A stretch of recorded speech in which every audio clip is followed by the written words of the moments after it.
Doran, chers invités et chers amis.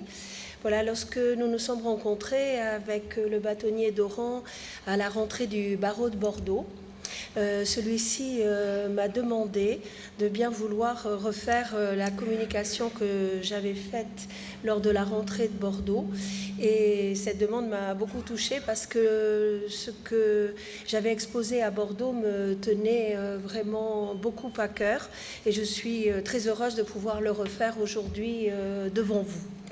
Alors, nous sommes allés justement, c'est très bien que Carmen soit là aujourd'hui, parce que lorsque nous sommes allés aux 8e rencontre de Madrid avec le bâtonnier Jacques Orenberger, avec qui je constitue donc un binôme pour le barreau de Bordeaux, au cours d'une table ronde sur la profession d'avocat au niveau européen.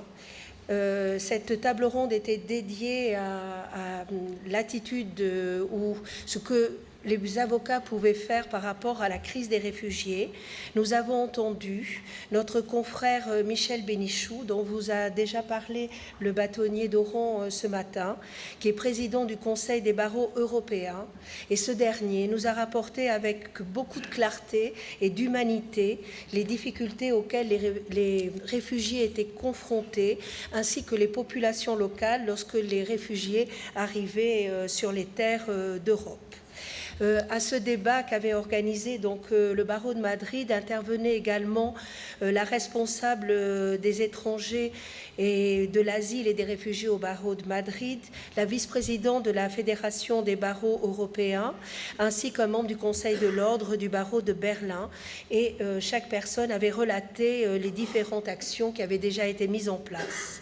De leur rapport ressortait un challenge colossal et le peu de moyens dont les avocats disposaient vers cette crise majeure des réfugiés. Le président de l'association du barreau allemand, lors de la conférence des présidents à Vienne en février 2017, avait émis l'idée d'envoyer des avocats dans des hotspots en Grèce et en particulier sur le site de Lesbos, le seul qui soit pleinement opérationnel à l'heure actuelle. Le CCBE, et en la personne de son président Michel Bénichou, avait décidé de se joindre à cette initiative.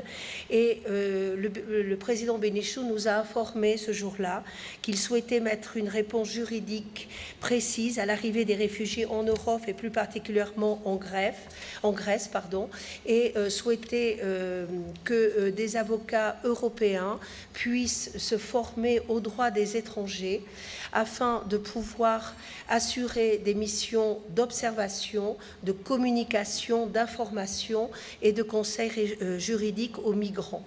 Il souhaitait que ces avocats puissent se relayer par période de 3 semaines pendant 1 an.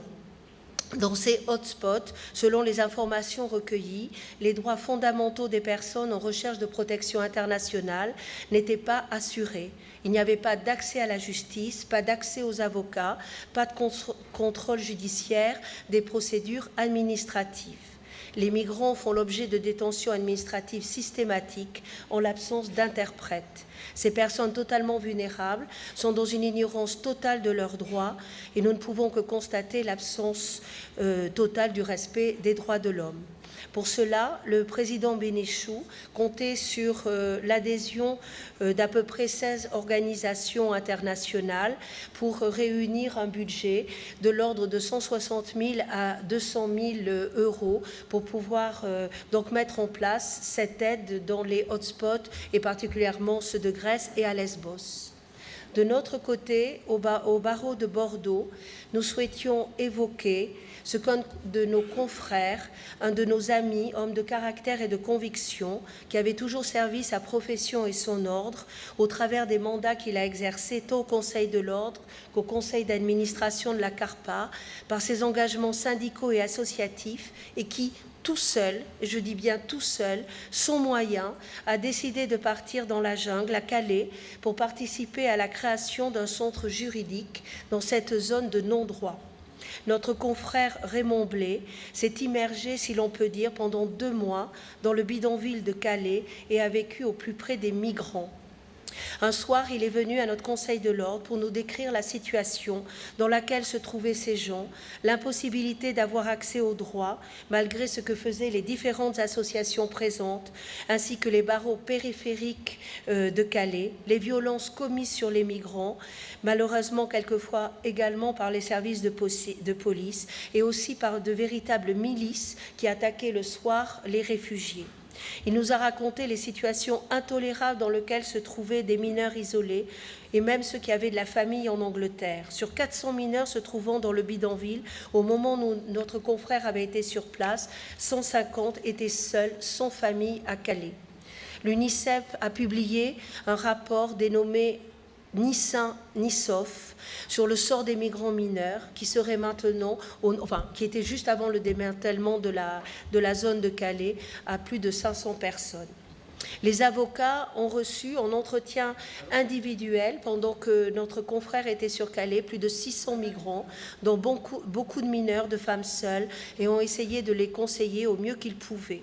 Ils ont forcé les autorités locales à poursuivre les auteurs d'actes de violence commises contre les migrants en partenariat avec Médecins du Monde et Médecins sans frontières. Ils ont contribué à permettre un début de déblocage de situation pour certains mineurs en obtenant des ordonnances de protection par le juge des enfants de Boulogne, des désignations en urgence de représentants légaux de ces mineurs afin qu'ils puissent entamer des démarches de réunification familiale en Angleterre. Notre confrère Raymond Blé a répondu à l'appel de Calais qu'il avait découvert sur Facebook, un appel de plus de 800 cinéastes, acteurs intellectuels.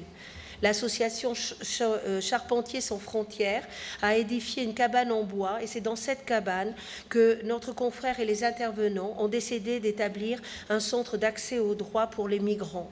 Tous, bien sûr, étaient bénévoles. Il y avait des avocats, des juristes français, anglais, italiens. En mars, un incendie criminel a détruit volontairement, bien sûr, la cabane, mais cette cabane n'était qu'un symbole. Et avant le démantèlement, ils sont arrivés à reconstruire une nouvelle cabane pour l'accès aux droits. Depuis le démantèlement de la jungle de Calais, notre confrère a entrepris dans la région, dans notre nouvelle région Aquitaine, puisque cette région, depuis quelques semaines, quelques mois, a été agrandie, a continué son œuvre et a créé auprès de chaque centre de réfugiés qui ont été créés dans notre nouvelle grande région Aquitaine, un pôle d'accès au droit en faisant former des avocats sur le droit d'asile et le droit des réfugiés. Voilà, et ce soir, je voulais rendre hommage aujourd'hui plutôt, à notre confrère Michel Bénichou et à notre confrère Raymond Blé, qui, par leur humanité, amènent chaque jour des réponses à des gens qui sont dans la détresse et qui font vivre notre belle profession d'avocat. Voilà, merci.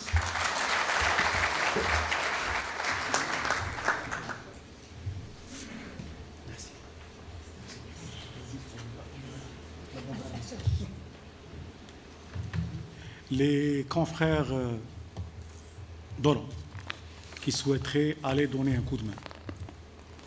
Là-bas, vous avez vu les photos. Aucun problème. أنا أضمن لهم le visa.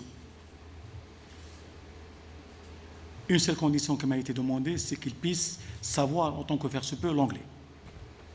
Donc si des confrères, des consoeurs veulent se porter candidats pour aider ces damnés de la terre,